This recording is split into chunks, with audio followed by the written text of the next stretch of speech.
آج صحیح البخاری کی دو حدیثیں numbers 19 and 20. Please subscribe the channel.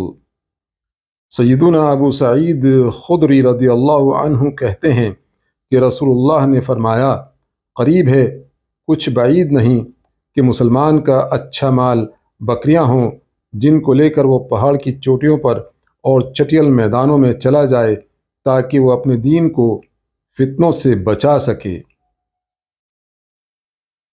ام المؤمنین عائشہ رضی اللہ عنہا فرماتی ہیں کہ رسول اللہ صلی اللہ علیہ وسلم جب لوگوں کو نیک اعمال کرنے کا حکم دیتے تو ایسے اعمال کا حکم دیتے جن کو وہ ہمیشہ کر سکیں۔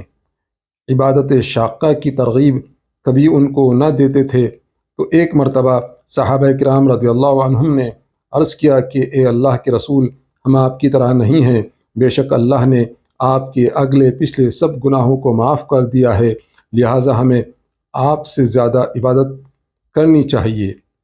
اس پر آپ صلی اللہ علیہ وسلم غضبناک ہوئے، حتیٰ کہ چہرہ مبارک میں غضب کا اثر ظاہر ہونے لگا۔ پھر فرمایا، تم سب سے زیادہ اللہ تعالیٰ کا جاننے والا اور اس سے ڈرنے والا میں ہوں۔